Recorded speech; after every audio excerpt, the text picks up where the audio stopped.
কিয়ামতের দিন আপনি আফসোস করবেন, ইয়াকুলু ইয়া লাইতানি কদ্দামতু লিহায়াতি ফায়াউমাইযিন লা ইউআযযিবু আযাবাহু আহাদ ওয়া লা ইউথিকু ওয়াসাকাহু আহাদ। আপনি ওই দিন আফসোস করবেন, হাই উম্মতের উলামায়ে কেরামদের মজলিসগুলো চলতেছিল, আমি তো আমার জীবনের কত সময় কতভাবে ব্যয় করলাম, সম্পদগুলো আল্লাহর রাস্তায় দান করলাম না, সন্তানদেরকেও মানুষ করলাম না, নিজের জীবনের সময়গুলোকেও আল্লাহর কাছে ব্যয় করলাম না। ওই দিন যেন আপনার আফসোস করতে না হয়, আফসোস করার আগেই নিজেকে একটু পরিবর্তন করে নেন। মৌত ক্বাবলাল মাউত জামানা বায়ক হাল রাহতা নেহি গুযশতা জামানা ফির কবি আতা নেহি। নদীর স্রোত এবং সময় কারোর জন্য অপেক্ষা করে না। জামিয়াতুস সুফা এই মাদ্রাসার মাহফিল আগামীকাল থাকবে না। আপনি আজকের দিনে যদি গনিমত মনে করেন, তাহলে যথাসময়ে আপনি মাহফিলের প্যান্ডেলে চলে আসুন, উলামায়ে কেরামদের মজলিসের ভিতরে শামিল হয়ে যান। এতটুকু নিশ্চিত থাকেন, একজন হাক্কানি উলামায়ে কেরামের চেহারা মুবারকের দিকে যদি তাকান, আল্লাহ চাহে তো আপনার পিছনের জিন্দেগীর সকল সগীরা গুনাহগুলো আল্লাহ তাআলা মাফ করে দিবেন। তো আজকের দিনে যে সমস্ত মানুষ জামিয়াতুস সুফা কওমি মাদ্রাসার এই মাহফিলে আসার পরেও বদনসিব কপালপুরারা চাষটরে বিভিন্ন বাজার পুরি ইত্যাদি দোকানের ভিতরে সময় দিতেছে, কিয়ামতের দিন এই লোকগুলোই আফসোস করবে, হাই রে হাই, জামিয়াতুস সুফা কওমি মাদ্রাসার মাহফিল ছিল, ইচ্ছা যদি আমি করতাম এই মাহফিলের মধ্যে যে যদি হাজির হয়ে যাইতাম, না হলেও 49 লক্ষ নেকি আমার আমলনামায় আসতো। কিন্তু আমার সাথে মনির আসছিল, আমার সাথে শামসুল হক আসছিল, আমার সাথে আব্দুল কাদের আসছিল, তারা তো ওই মাহফিলের প্যান্ডেলে শুরু থেকে নিয়ে শেষ পর্যন্ত বসে গেল। ওই যে দেখো তারা জান্নাতে যাইতেছে আর আমার জাহান্নামে থাকতে হয়েছে। ওই দিন জান্নাতীরা জাহান্নামীদের সাথে আল্লাহ তাআলা প্রশ্ন করা, কথোপকথন করার সুযোগ করে দিবেন। আল্লাহ তাআলা বলেন, জান্নাতীরা জাহান্নামীদেরকে প্রশ্ন করবে, জান্নাতীরা জাহান্নামীদেরকে প্রশ্ন করবে, আনিল মুজরিমিন মা সালাকাকুম ফি সাকার। ওই দিন আল্লাহ তাআলা জান্নাতি এবং জাহান্নামী উভয়ের ভিতরে কথোপকথন করার সুযোগ করে দিবেন। কথোপকথনের মাধ্যমে জান্নাতীরা প্রশ্ন করবে, ভাই আজকের দিনে তুমি কেন মুজরিম হইলা, তুমি কেন জাহান্নামে আসলা? ও ভাই, দুনিয়ার ভিতরে কি তোমার কাছে কোনো রাসূল আসে নাই, পয়গম্বর আসে নাই, কোনো আলেম উলামা আসে নাই? দুনিয়ার ওয়াজ মাহফিল থেকে তোমাকে কি কোনো নসিহত করে নাই? তারা বলবে, মা সালাকাকুম ফি সাকার ক্বালু লাম নাকু মিনাল মুসাল্লিন।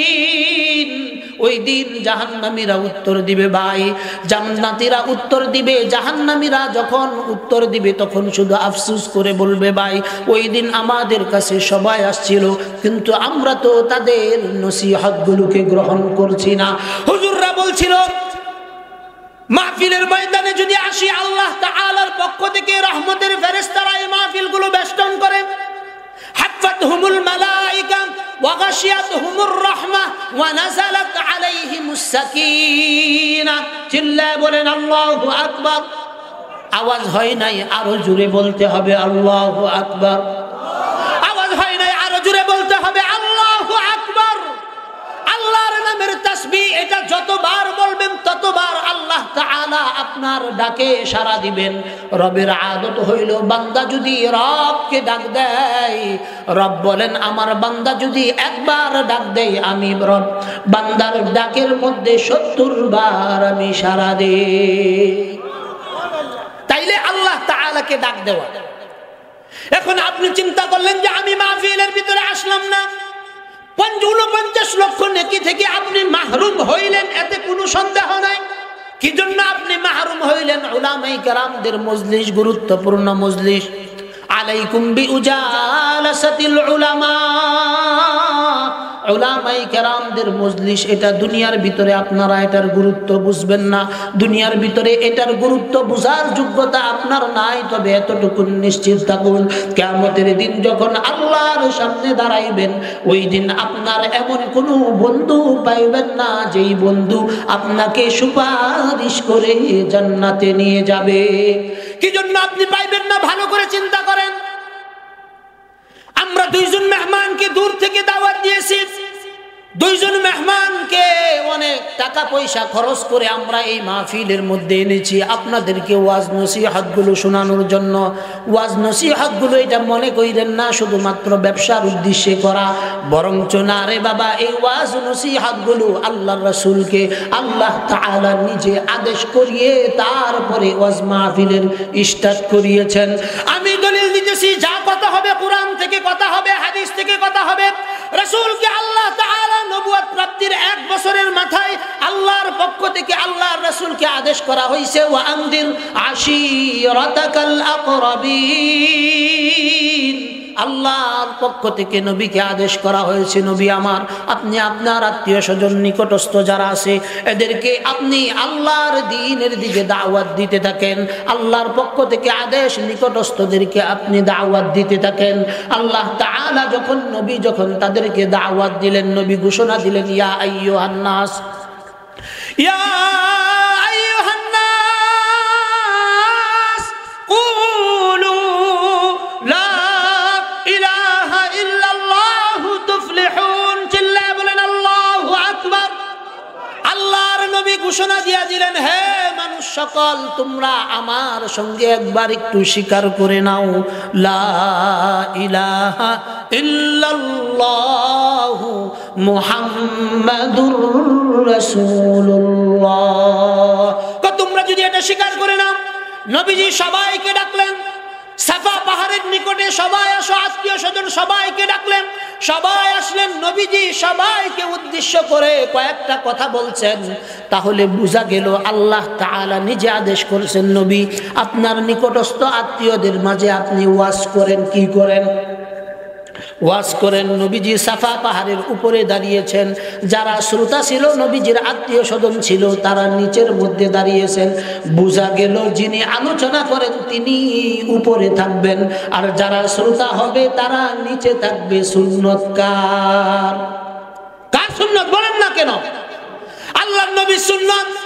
এই সুন্নত পালন করার চেয়ে আপনাদের উপরে বসি একটা জিনিস মনে রাখবেন, যেই জিনিসের ওজন বেশি হয় এই জিনিস নিচে থাকে। কথা ঠিক না বেঠিক? যেই জিনিসের ওজন কম হয় ওই জিনিসটা উপরে থাকে। আল্লাহ তাআলা আমরা উলামায়ে কেরাম যারা আছি তাদেরকে ফুলসিরাতের উপর পরিচালনা করতেছেন। আমরা যদি আল্লাহর পথ থেকে বিচ্ছিন্ন হয়ে যাই, আমরা যদি আল্লাহ এবং তার রাসূলের পথ থেকে ফসকে যাই, এতটুকু নিশ্চিত থাকেন পুরা জাতি ফসকে যাবে। কথাটা সত্য না মিথ্যা আমি আপনাদেরকে বুঝায় দেই। বিগত লম্বা সময় যাবত 3 বছর যাবত আমি আমতলির ভিতরে আছি। আপনারা সকলেই জানেন যে কোনো অন্যায় অপরাধের বিরুদ্ধে অন্য কোনো ইমামরা সুচ্চার থাক আর না থাক, আমি আমার যথাসাধ্য যতটুকুন সম্ভব ততটুকুন আমি আমার জবান দিয়ে বলার চেষ্টা করেছি। কথা ঠিক কি ঠিক না বলেন? যদি এতটুকুন জবান কেউ এই আমতলিতে 9 নম্বর ওয়ার্ডে না দিত, আমি তো এতটুকুন বলছি যে কয়টা মাহফিল হয় এই কয়টা মাহফিলের পরিবর্তে এই জায়গাগুলোর ভিতরে নাটক, যাত্রা পালা, গান বাজনা ইত্যাদি হইতো। কথা ঠিক কি ঠিক না বলেন? এখন অন্তত এতটুকুন চিন্তা করে যে কায়ুম সাহেব আছে, যদি এগুলো করি জবাব দিতে হবে। কথা ঠিক কি ঠিক না বলেন? আমার কি হয়েছে? কিচ্ছু হয়েছে না।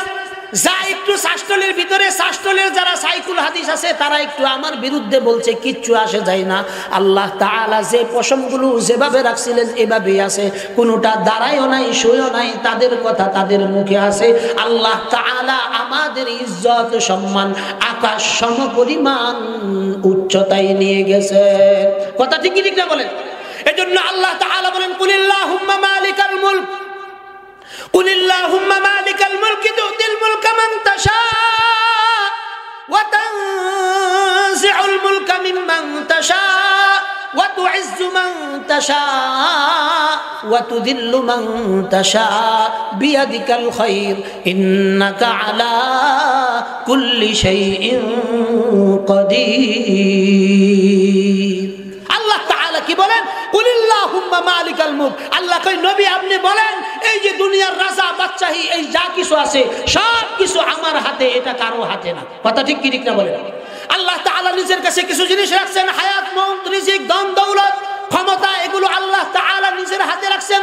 আল্লাহ তাআলা বলেন আমি ক্ষমতা দিছি, এই ক্ষমতা পাওয়ার পরে যদি এটাকে সঠিক কাজে ব্যয় না করো, ওয়া তুইজ্জু মান তাশা ওয়া তুদিল্লু মান তাশা। আল্লাহ বলেন ক্ষমতা দিছি তার মানে এটা নয় ক্ষমতা দিয়া তোমাকে আমি ইজ্জত দিব। ক্ষমতা পাওয়ার পরে তুমি যদি ইজ্জত ধরে রাখতে না পারো, রব বলেন ক্ষমতা দেওয়ার পরেও আমি তোমাকে বেইজ্জতি করতে পারি। কথা ঠিক কি ঠিক না বলেন? 2006 সনে জর্জ ডব্লিউ বুশ ইরাকের উপর বিভৎস অত্যাচার, নির্যাতন, বুমবাস্টিক যা যা করা দরকার সব কিছু করছে। আল্লাহ তাআলা একজন সাংবাদিকের মাধ্যমে জর্জ ডব্লিউ বুশকে জুতার বাড়ি খাওয়াইয়া তারপরে ক্ষমতা থেকে নামাইছেন। কথা ঠিক কি ঠিক না বলেন? আল্লাহ তাআলা বলেন ওয়া তুইজ্জু মান তাশা ওয়া তুদিল্লু মান তাশা। আল্লাহ বলেন ইজ্জত দেওয়ার মালিক আমি। ইজ্জত অনুযায়ী যদি কাজ না করো, বেইজ্জতি করতে আমার 1 মিনিটও সময় লাগে না। আল্লাহ কয় এমন ভাবে বেইজ্জতি করাম, যাওয়ার সময় এক কাফরে যাইতে হবে, নিজের দেশে থাকতে পারবা না, বিদেশে যায়া মামুর বাড়ি যায়া থাকতে হবে। কথা ঠিক কি ঠিক না বলেন? যারা আমাদেরকে বলছে তারা আজকে কিসের মতো সুরের মতো চলতেছে, কিন্তু আপনারা বলেন তো আল্লাহ তাআলা আগেও যেভাবে আমাদেরকে রাখছেন এখন ওইভাবে আমাদেরকে রাখছেন। আপনি এতটুকু নিশ্চিত থাকেন আল্লাহ এবং তার রাসূলের কথা যদি আপনি আপনার জবান দিয়ে বলতে থাকেন, আলাইকুম বিউজালাসাতিল উলামা লাউ আকসামা আলাল্লাহি লা আবাররা। কিয়ামত পর্যন্ত এমন কিছু জবান থাকবে, এই জবানগুলো যখন হাত উঠাইবে আল্লাহ তাআলার কাছে হাত উঠাইতে দেরি হবে, আল্লাহ তাআলা এগুলো কবুল করতে দেরি হবে না। কথা ঠিক ঠিক না বলে? এজন্য আমি এই পৃথিবীতে দেখছি নরম হয়েও দেখছি, গরম হয়েও দেখছি, কোনো ফায়দা নাই। ফায়দা একমাত্র একটাই যে আল্লাহর জমিনে আল্লাহর কথা বলবো, এখানে কারো রক্ত চক্ষুকে ভয় করব না ইনশাআল্লাহ। আল্লাহর জমিনে আল্লাহর কথা বলবো, এখানে কারো রক্ত চক্ষুকে ভয় করব না, ভয় করে কোনোদিন চলবো না ইনশাআল্লাহ। এতটুকুন নিশ্চিত থাকেন মাথা থেকে নিয়ে পা পর্যন্ত আল্লাহ তাআলা যতটুকুন গুস্ত দিয়েছেন তার চাইতেও আরো 100 কোটি গুণ বেশি কলিজার ভিতরে তাকত দিয়েছেন। জোরে কোন সুবহানাল্লাহ। এজন্য প্রিয় ভাইরা আমার কথাগুলো খুব ভালো করে লক্ষ্য করেন। আজকের এই মাহফিল আপনার কাছে শুধু মনে হইতে পারে, আপনার কাছে এটা শুধু মনে হবে, এটাই স্বাভাবিক। কি জন্য আপনার কাছে স্বাভাবিক মনে হবে? কারণ দুনিয়ার হায়াতে আপনি বেঁচে আছেন। আসমানওয়ালা যারা আছে তারা আসমানের মধ্যে থেকে এই মজলিসের গুরুত্ব বুঝতেছে। কবরের মধ্যে আপনার মা বাবা যারা মারা গেছে তারা এই মাহফিলের গুরুত্ব বুঝতেছে। তারা আফসোস করে বলতেছে, সন্তান আমার আজকে তুমি মাহফিলে গেছো, আমি অপেক্ষা করতেছি কোন সময় তুমি আমার জন্য এই মাহফিলের ভিতরে 5টা টাকা দান করবা। হাত উঠায় একটু আমার জন্য বলবা, রব্বির হামহুমা কামা রব্বায়ানি সগীরা। মা বাবা কবরের মধ্যে থেকে থেকে আপনার জন্য দোয়া করতেছে, আল্লাহ আমার সন্তানরা একটু কি জন্য মাহফিলে যাই না, কি জন্য মাহফিলে যাই না, হুজুরের মজলিসে যাইবো আর আমার জন্য একটু দোয়া করব। এই দোয়ার অপেক্ষায় আপনার কবরবাসী অপেক্ষা করতেছে। আর আপনি চাষটলে বাজাপুরি খাবার জন্য কসমেটিকের দোকানে ইত্যাদির মধ্যে বসে আড্ডা দিতেছেন। আপনার মতো কপাল পোড়া আল্লাহর জমিনের নিচে, আল্লাহর আসমানের নিচে, জমিনের উপরে আর কেউ নাই। কথা ঠিক কি ঠিক না? কথা কি সরা হয়ে যাইতেছে নি? সরা কথা কোয়া আমার উদ্দেশ্য না। আমি সরা কথা কেউ রে কই না। আপনি বলেন তো জিহাদের কথা কি মিষ্টি মিষ্টি ভাষায় কোন যাইব? সুরির কথা কি মিষ্টি মিষ্টি ভাষায় কোন যাইব? আল্লাহ তাআলা বলেন, মিন আজলি যালিকা কাতাবনা আলা বানি ইসরাঈল আন্নাহু মান কাতালা নাফসান বিগাইরি নাফসিন আও ফাসাদিন ফিল আরদি ফাকান্নামা কাতালান নাস জামিআ ওয়া মান আহইয়াহা ফাকান্নামা আহইয়ান নাস জামিআ। আপনি যদি সমাজের ভিতরে কাউকে আপনি হত্যা করেন, আপনার বিরুদ্ধে তো আমি বলবোই। কারণ আল্লাহ তাআলা বলছেন, কোন একজন মানুষকে যদি আপনি বিনা অপরাধে এই ব্যক্তিকে যদি আপনি হত্যা করেন, আল্লাহ তাআলা বলেন তুমি যেন পুরা জমিনের সকল মানুষগুলাকে তুমি হত্যা করলা। এগুলো অপরাধ যখন জমিনের ভিতরে হয়, আল্লাহর পক্ষ থেকে গজব আসে, এই গজবগুলো আমাদের উপরে আসতেছিল, কিন্তু আলহামদুলিল্লাহ লম্বা একটা সময় পর এই বছর আলহামদুলিল্লাহ আমাদের এই জমিনের ভিতরে, বাংলাদেশের এই জমিনের ভিতরে রিজিকের এই পরিমাণ বরকত হয়েছে, দানের ফসল আলহামদুলিল্লাহ ভালো হয়েছে। তারপরে এই বছর সবজির যে অবস্থা আলহামদুলিল্লাহ অনেকটা ভালো হয়েছে। কি জন্য ভালো হয়েছে? তার একটা মাত্র কারণ আমি বইলা যাইতেছি, এই কথাটা মনে রাখবেন।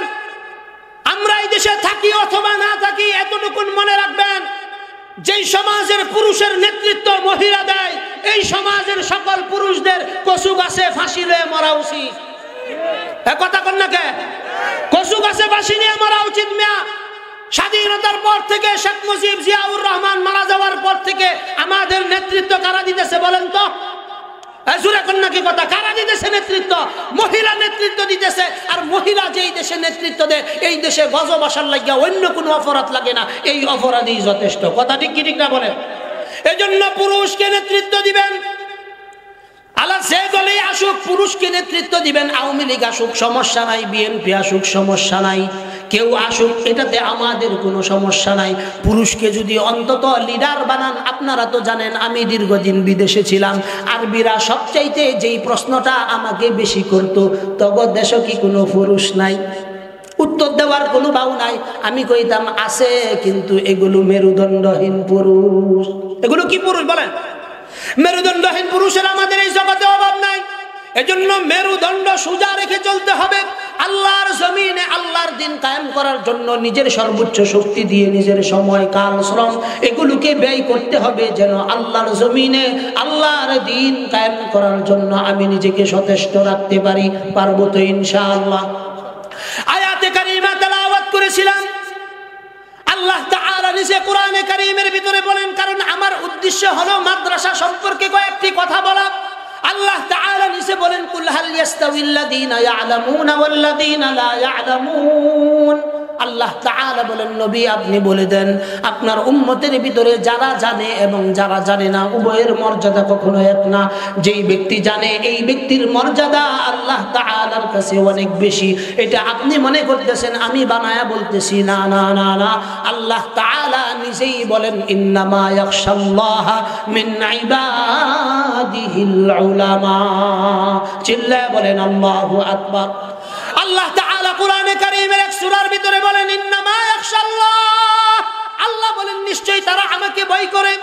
আল্লাহ তাআলা পরের অংশে ক্লিয়ার করে বলতেছেন কারা ভয় করে। আল্লাহ তাআলা বলেন উলামা, উলামায়ে কেরাম যারা, তারা আমাকে ভয় করে। কথা কে বলছেন? সবাই বলেন কথা কে বলছেন? অন্য আয়াতে আল্লাহ তাআলা বলতেছেন, ইয়া আইয়ুহাল্লাযীনা আমানুত্তাকুল্লাহ ওয়া কুনু মা'আস সাদিকিন। চিল্লায়ে বলেন আল্লাহু আকবার। এক আয়াতের ভিতরে আল্লাহ তাআলা বলছেন উলামায়ে কেরাম আল্লাহ তাআলাকে ভয় করে। আরেক আয়াতে আল্লাহ তাআলা সকল মুমিনদেরকে আদেশ করতেছেন, ইয়া আইয়ুহাল্লাযীনা আমানুত্তাকুল্লাহ। আল্লাহ তাআলা বলেন তোমরা আমাকে ভয় করো, হে ঈমানদারগণ তোমরা আমাকে ভয় করো। ওয়া কুনু মা'আস সাদিকিন, সত্যবাদী যারা তাদের সঙ্গী হয়ে যাও। কে বলতেছেন? সবাই বলেন কে বলতেছেন? আল্লাহ তাআলা বলছেন। এক আয়াতে বলছেন করে, আরেক আয়াতে বলছেন তোমরা করো। তাইলে যারা করে তারা সিনিয়র, না যাদেরকে বলছেন করো তারা সিনিয়র? কেরা বলেন? আমার কথা বুঝে থাকলে খুব ভালো করে আগে বুঝেন আমি কি বলছি। এক আয়াতে আল্লাহ তাআলা বলছেন উলামায়ে কেরাম আল্লাহ তাআলাকে ভয় করে। আরেক আয়াতে আল্লাহ তাআলা বলছেন তোমরা যারা ঈমান আনছো তোমরা আল্লাহ তাআলাকে ভয় করো। করো যারা তারা সিনিয়র, না যারা করে তারা সিনিয়র? বলেন সবাই বলেন। করে যারা তারা সিনিয়র। কথা ঠিক না বেঠিক? এখন বলেন যে আল্লাহ তাআলা উলামায়ে কেরাম সম্পর্কে বলছেন তারা ভয় করে, আর আমাদেরকে বলছেন যারা তোমরা ঈমানদার হইছো তোমরা, আল্লাহ তাআলা বলছেন যে তোমরা আল্লাহ তাআলাকে ভয় করো। তাহলে বোঝা গেল যারা করে তারা আগে থেকেই সিনিয়র, আর যাদেরকে বলছেন করো তাদেরকে আল্লাহ তাআলা জুনিয়র হিসেবে ঘোষণা করছেন। কথা ঠিক কি ঠিক না বলেন? এখন আপনি বলেন তো, আপনার মসজিদের ইমাম সাহেব, আমি আমার কথাই দেখাই, আমি আব্দুল কাইয়ুম, অনেকের এই বয়সে ছোট হমু, কিন্তু তারপরেও আল্লাহ তাআলা তো আমাকে সিনিয়র হিসাবে কোরআনে কারীমের মধ্যে ঘোষণা করছেন। কথা সত্য না মিথ্যা? এখন আপনি যদি আমাকে ভালো নাও লাগে তারপরেও সম্মান দিতে হবে। নির্দেশ কার? একটু জোরে কোন নির্দেশ কার?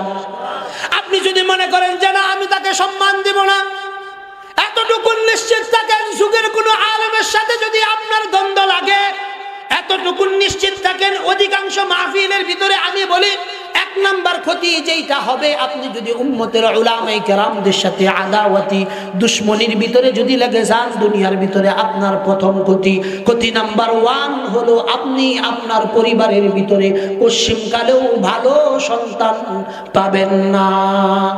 আপনি আপনার পরিবারের ভিতরে পশ্চিমকালেও কি পাইবেন না? কথা কোন না কে? সবাই একটু কথা কোন, আমার কথা কি বুঝতেছেন? বুঝে থাকলে একটু বলেন। আপনারাদেরকে আল্লাহ তাআলা বলতেছেন প্রথম নাম্বার সিগন্যাল যে উলামায়ে কেরাম ভয় করে, আর সাধারণকে বলতেছেন তোমরা ভয় করো। সিনিয়র হইল উলামায়ে কেরাম, যদিও বয়সে শুরু হয়, যদিও বয়সে কি হয়।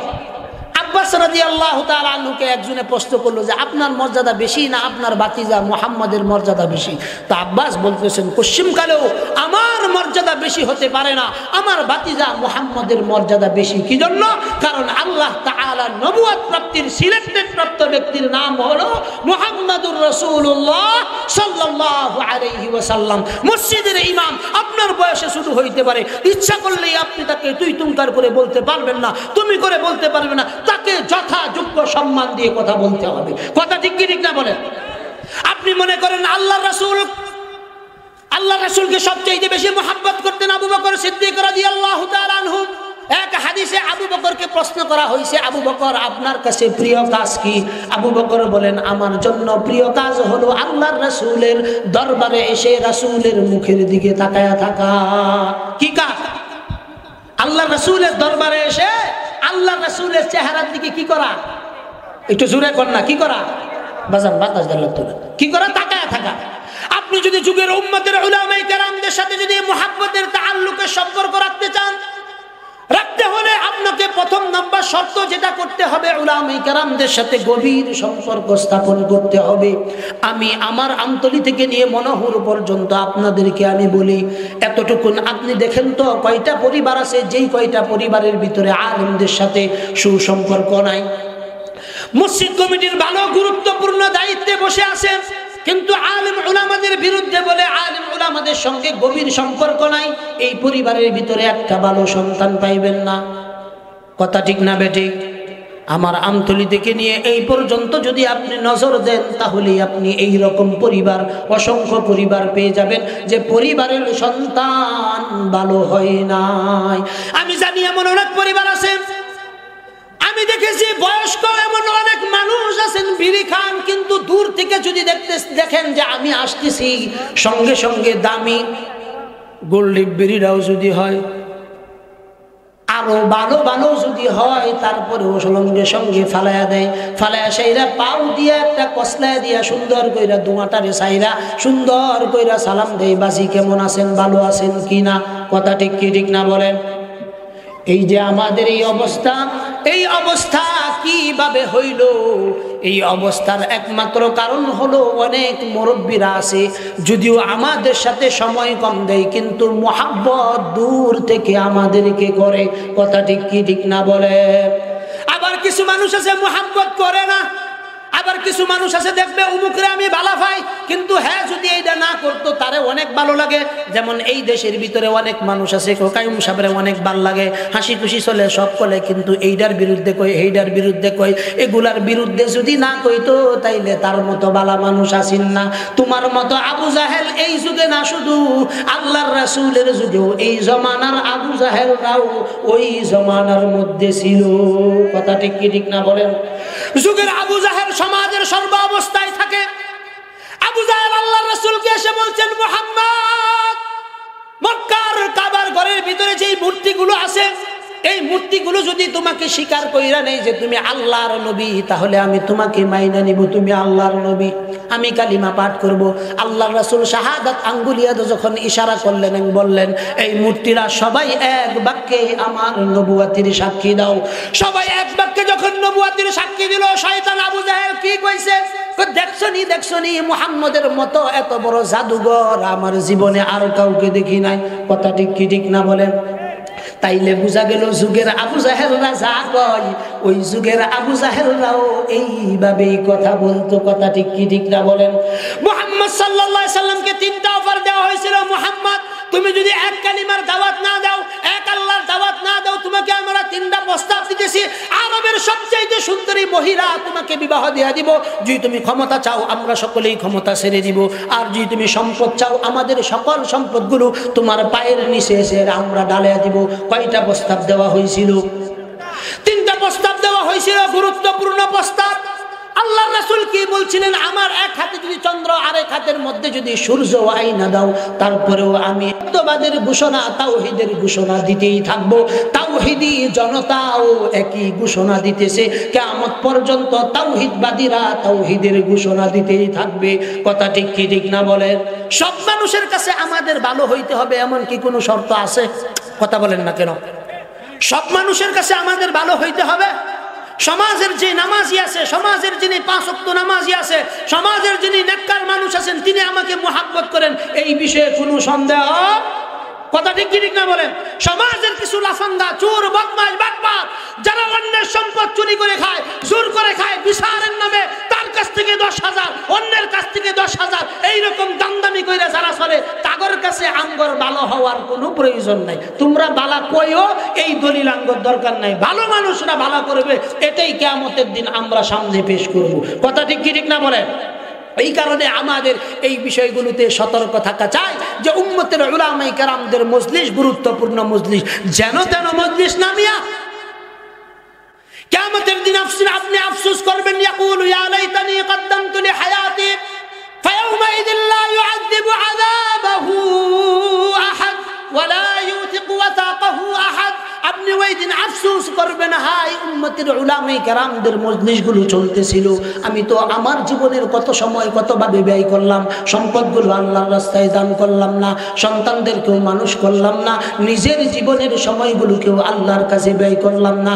ওই দিন যেন আপনার আফসোস করতে না হয়, আফসোস করার আগেই নিজেকে একটু পরিবর্তন করে নেন। মৌত ক্বাবলাল মাউত জামানা বায়াক হাল রাহতানহি গুযশতা জামানা ফিরকবি আতা নেহি। নদীর স্রোত এবং সময় কারোর জন্য অপেক্ষা করে না। জামিয়াতুস সুফা এই মাদ্রাসার মাহফিল আগামীকাল থাকবে না। আপনি আজকের দিনে যদি গনিমত মনে করেন, তাহলে যথাসময়ে আপনি মাহফিলের প্যান্ডেলে চলে আসুন, উলামায়ে কেরামদের মজলিসের ভিতরে শামিল হয়ে যান। এতটুকু নিশ্চিত থাকেন, একজন হাক্কানি উলামায়ে কেরামের চেহারা মুবারকের দিকে যদি তাকান, আল্লাহ চাহে তো আপনার পিছনের জিন্দেগীর সকল সগীরা গুনাহগুলো আল্লাহ তাআলা মাফ করে দিবেন।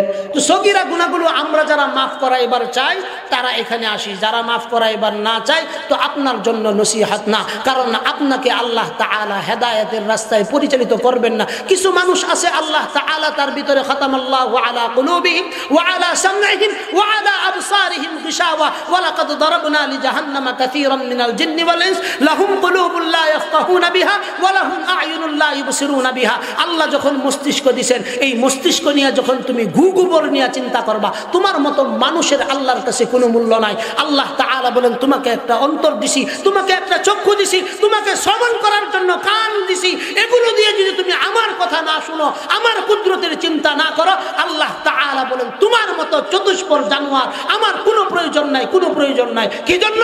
আল্লাহ বলেন উলাইকা হুমুল গাফিলুন, আল্লাহ বলেন এরা সবগুলো গাফিল। এজন্য গাফিলদের জন্য সতর্কীকরণ, তানবীহ, রিমাইন্ডার দিতেছি, আপনারা এই মজলিসকে কায়েম দায়েম রাখুন। মজলিসের যত প্রয়োজনীয় হাজাত আছে এগুলো পূর্ণ করেন। এই মাদ্রাসার ভিতরে ছাত্রের প্রয়োজন, ছাত্র দিবেন। হুজুরকে এসে জিজ্ঞাসা করবেন, হুজুর আপনার মাদ্রাসার কি লাগবে আমাকে বলেন, যদি একটা লাইট লাগে আমি লাইট দিব, টয়লেটের জন্য 2টা বদনা লাগলে আমি বদনা দিব, কার্পেট লাগলে কার্পেট দিব। এগুলো জিজ্ঞাসা করে করে আপনি দান করবেন। as-সাদকাতু তারুদ্দুল বালা, আপনি যখন সদকা করবেন বিপদ আপদ দূর হয়ে যাবে। আমি তো এতটুকু নিশ্চিত, আমার হবির বাড়িতে উলামায়ে কেরামরা যেই হালে মুক্ত হস্তে দান করে, কোনো রাজনৈতিক নেতাও এই পরিমাণ দান করতে পারে না। কথা ঠিক কি ঠিক না? করে হ্যাঁ না? কথা কর না কেন? দেখছেন এমন কোন মাহফিল আছে যে এখানে 2-4 হাজার টাকা হুজুররা দিছে না? এরকম কোন মাহফিল দেখছেন? তো আপনারা দেন না কেন? 50,000, 60,000, 1 লাখ টাকা ভাড়া পান, এগুলো কি মিয়া কবর লয়ে যাইবে? কাফনের কি কাফর আছে? ওখানে কি পকেট আছে যে আপনি এই টাকাগুলো নিয়ে যাবেন? ওই টাকাগুলো তো আপনি কবরে নিয়ে যাইতে পারবেন না। শিয়াল শকুন যেগুলো জন্ম দিয়ে গেছেন এগুলো তো আপনি মরার পরে 1 বছর পরে পরে আপনার জন্য মিলাদ করবে, এইটাও করবে না। কি জন্য? কারণ আপনি তো আপনার মরা মা বাবার নামে কোনোদিন মিলাদ মাহফিল করেন নাই, এক খতম কোরআন পড়ে সবরে সানি পৌঁছান নাই। বিদায় আপনি যা করেছেন আপনার সন্তান এর চাইতেও আরো নিকৃষ্ট অবস্থা করবে। মউত কাবলাল মাউত, আপনি আপনার আখিরাতের সামানা মিলায়া যান, আপনি যেন আখিরে আপনার সামানা নিয়ে জান্নাতে থাকতে পারেন। এজন্য জীবন থাকতেই আপনি আমলনামা তৈরি করেন, সাদকায়ে জারিয়ার রাস্তাগুলো খুলে দেন। আল্লাহ তাআলা যেন আমাদেরকে বেশি বেশি তাকওয়া এবং কল্যাণের কাজে একে অপরকে যেন মুক্ত হস্তে সহযোগিতা করতে পারি। আল্লাহ তাআলা যেন সেই তৌফিক দান করুক। সকলে বলি আমিন।